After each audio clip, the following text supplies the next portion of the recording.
Morning, everyone. House Democrats continue to fight to stop the GOP tax scam in its tracks. Trump's one big, ugly bill will rip away health care for more than 16 million Americans. Others across the country will pay higher premiums, co-pays, and deductibles because of this unprecedented attack on Medicaid, Medicare, and the Affordable Care Act.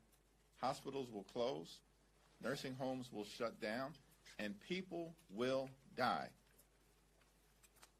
if the GOP tax scam ever becomes law. Republicans are also trying to jam the largest cut to nutritional assistance in American history down the throats of the American people by taking away more than $300 billion from SNAP. These extremists are literally ripping food from the mouths of children, seniors, and veterans in the United States of America. It's shameful. All of this is being done so that Republicans can provide massive tax breaks to their billionaire donors, and then they want to stick the American people with the bill, including by exploding the deficit by more than $3 trillion, saddling our children and grandchildren with this type of fiscal baggage that will hurt their ability to have a prosperous future and sets America on a possible path toward bankruptcy. The GOP tax scam is indeed a disgusting abomination. Questions? Good morning. You've spoken about what you term as overly aggressive tactics by ICE agents here. Are you concerned, though, that possibly demasking some of these agents puts their safety or their family's safety in jeopardy? And why not? Seems to me that the officials at the Department of Homeland Security, including ICE, should be held to the same standards as every other part of law enforcement in terms of transparency. Amid this feud between Elon Musk and Donald Trump, should Musk be called before a House committee to testify? I haven't had conversations with members of the relevant committees, which presumably could include budget or ways and means or judiciary or oversight.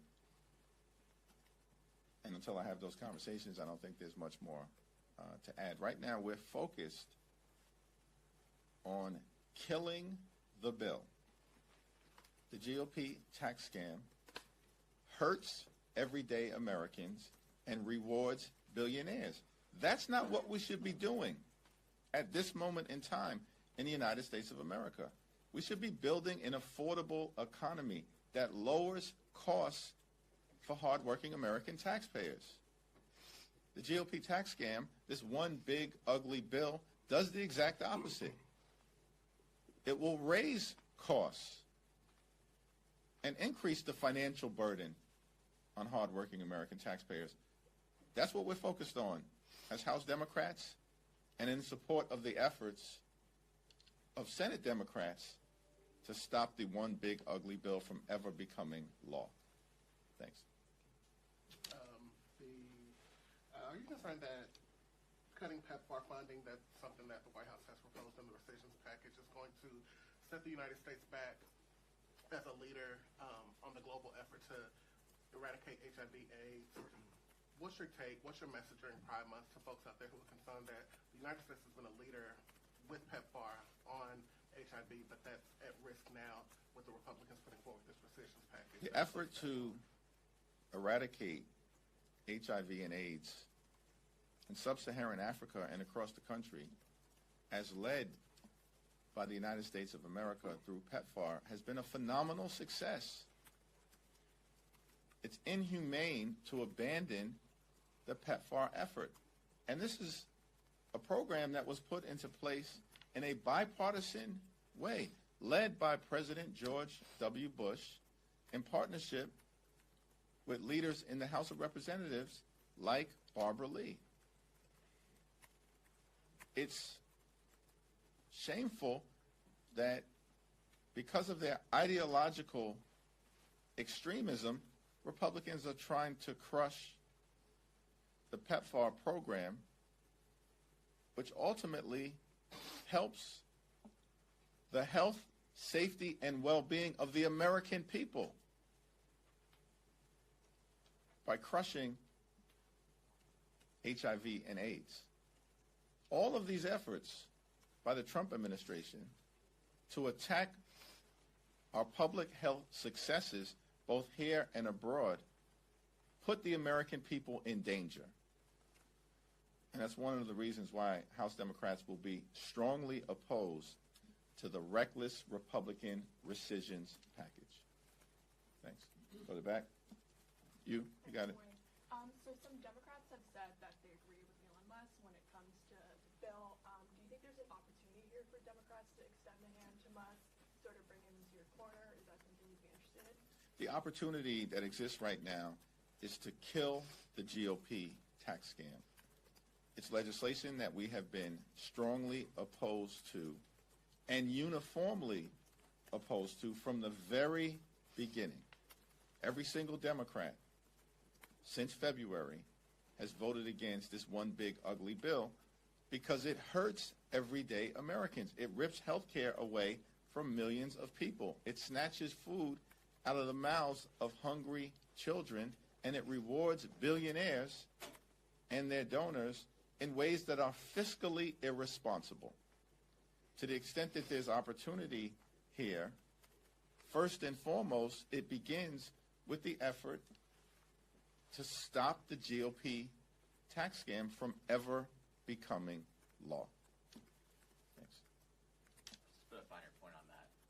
Should Elon Musk be welcomed back into the Democratic Party if that is something that is on the table, given everything he did as the leader of Doge? Same answer. Your former colleague here on the Hill, Lieutenant Governor Delgado, has gotten into the governor's race.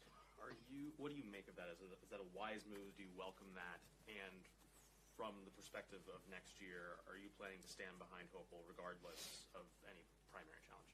I look forward to weighing in with respect to the governor's race in the immediate aftermath of the mayoral primary resolving itself.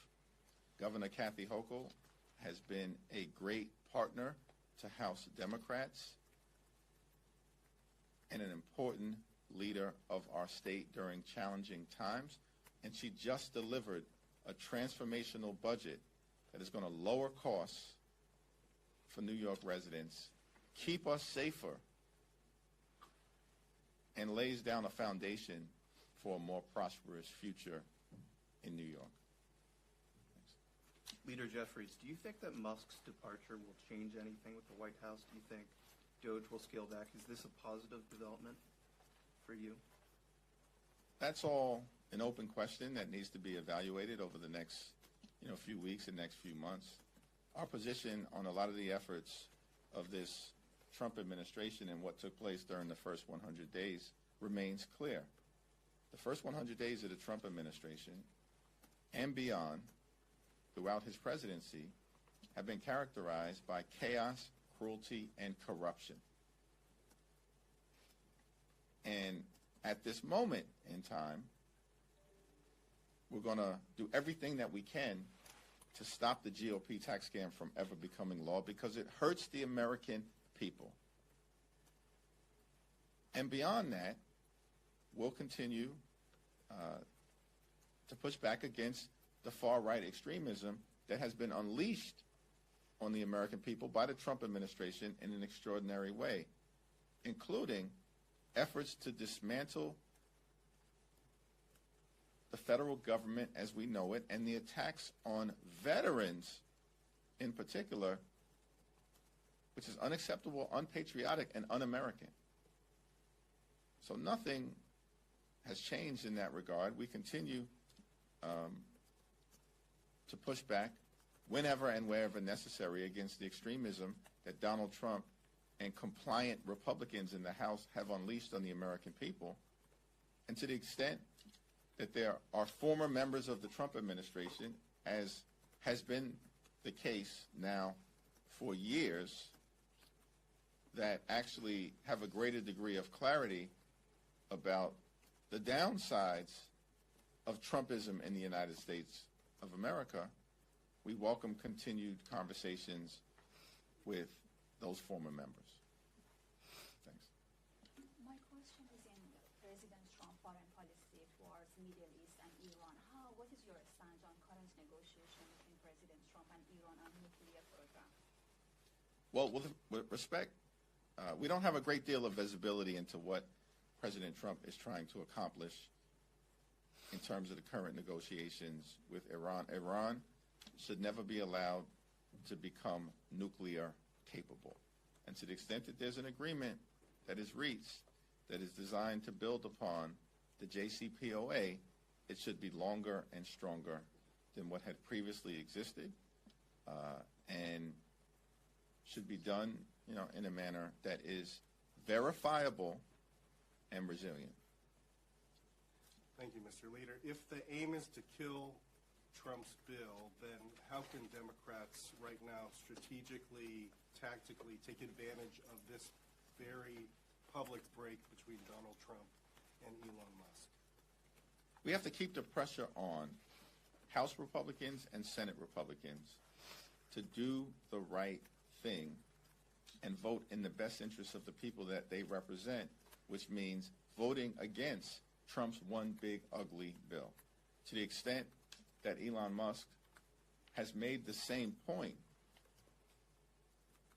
that everyone who has voted for this bill up until this moment should be ashamed of themselves, we agree. And to the extent that Elon Musk has made the point that the bill is a disgusting abomination, we agree.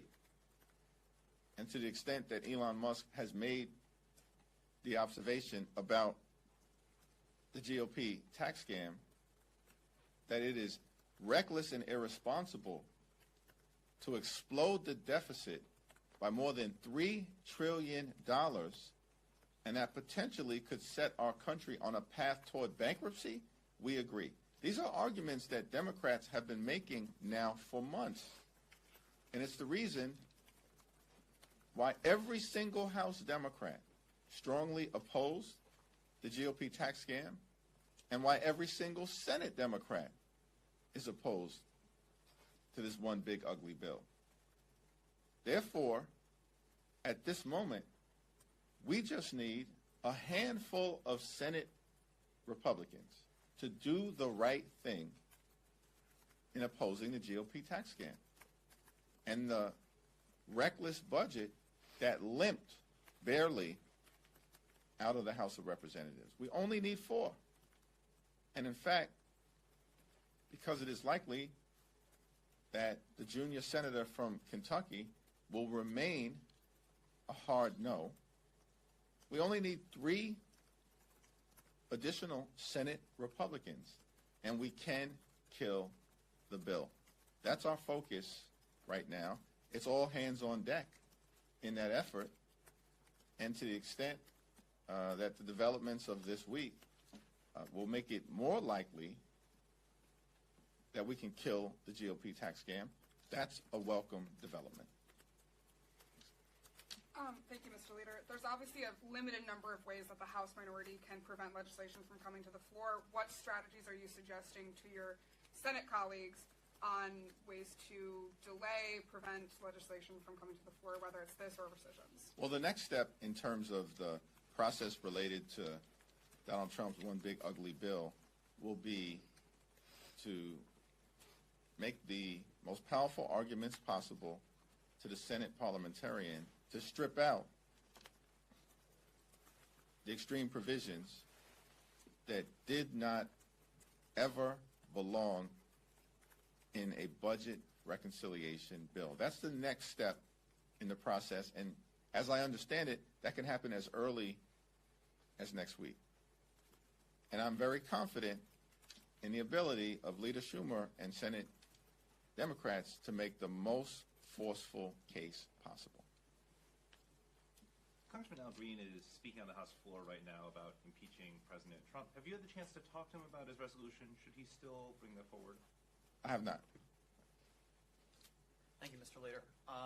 There was some talk this week from Republicans on the House and the Senate about being open to potential sanctions on Russia. Is that something that Republican leadership has spoken to you and your fellow House Democrats about? House Republicans talk a good game, but then they always fall apart at the end when Donald Trump, their puppet master, cracks down on them. These House Republicans talked a very good game about defending Medicaid. And then every single one of them collapsed at the end and caved to Donald Trump and voted for a bill that would represent the largest cut to Medicaid in American history, that will close down rural hospitals in their districts and do a whole bunch of damage to people all across the country. And in fact, at the end of the day, Trump's one big ugly bill didn't get more moderate in the last 24 hours before it was brought to the floor of the House for a vote. It got more extreme, including as it relates to throwing more people off their health care. And what did these so-called moderate Republicans do? They all fell in line and voted for it. Give me a break. So there's no reason for us to believe in the House of Representatives that these so-called moderate Republicans will do anything at the end of the day other than bend the knee to their puppet master, Donald Trump. Because all they've been is a reckless rubber stamp for Donald Trump's extreme agenda. Thanks. Back. Thank you, Mr. President. So Musk and his company's involvement with the government kind of precedes this administration, will likely continue on after this administration. But yesterday we saw how some of that personal tension seemed to put in jeopardy at least some of that partnership, with Musk floating the idea of suspending the Dragon, for instance, the rocket, and the contracts there. Seems to be waffling on that. What would be your expectation for how the government interacts with a captive industry like Musk? Not just this administration, but going forward. I have no specific observation as it relates to Elon Musk's situation right now relative to the threats that are being made by his former ally, Donald Trump, who he helped put into the White House and who might not be the president of the United States, as Elon Musk pointed out, without the hundreds of millions of dollars spent to elect Donald Trump in battleground states across America. That will all have to play itself out, though it's fair to say Donald Trump would likely not be the president of the United States of America right now without Elon Musk. With respect to how we deal with anyone's business dealings with any administration, including this one, we've got to make sure that the federal government is effective, is efficient, and is equitable. And that's not what we're seeing from the Trump administration right now. Last two questions. Regular approach. Tom Cole saying he's marking up to the president's budget. That's a very large cut to non-defense discretionary. Where's this all leading at the end of the day? We're very confident in Rosa DeLauro's leadership. It's my expectation that if House Republican appropriators mark to an extreme budget, that Democrats will be strongly opposed to it here in the House, and that we're going to work closely with Senate Democrats to bring about a situation where we can arrive at an enlightened appropriations product that actually meets the needs of the American people in terms of their health, their safety, their national security, and their economic well-being. Last question. Once again on the Trump-Musk spat, do you see any possibility of That's a kind way to describe it, a spat. divorce, if you like? Do you see any possibility of this having any bearing on the midterms in races that are particularly close, and might you even introduce it into the races? I can tell you for certain that the extreme and reckless Republican budget, the GOP tax scam, Trump's one big ugly bill, will be a central part of the contrast that exists between House Democrats and House Republicans in the context of the midterm election. Republicans have done nothing. Nothing. Not a single thing. Nada. To lower the high cost of living in the United States of America. They have betrayed the American people. Trump and House Republicans have repeatedly broken their promise to lower costs and to make life better for the American people. In fact, what they said that we're going to do is that costs were going to go down on day one. We're now 5 or 6 months into the administration. Costs aren't going down in the United States of America. They're going up. Things are becoming more expensive. The Trump tariffs are going to raise costs on everyday Americans by thousands of dollars a year and may very well crash the economy and drive us toward a recession. These are going to be core and critical issues in the midterm election. Thank you, everyone. Thank you.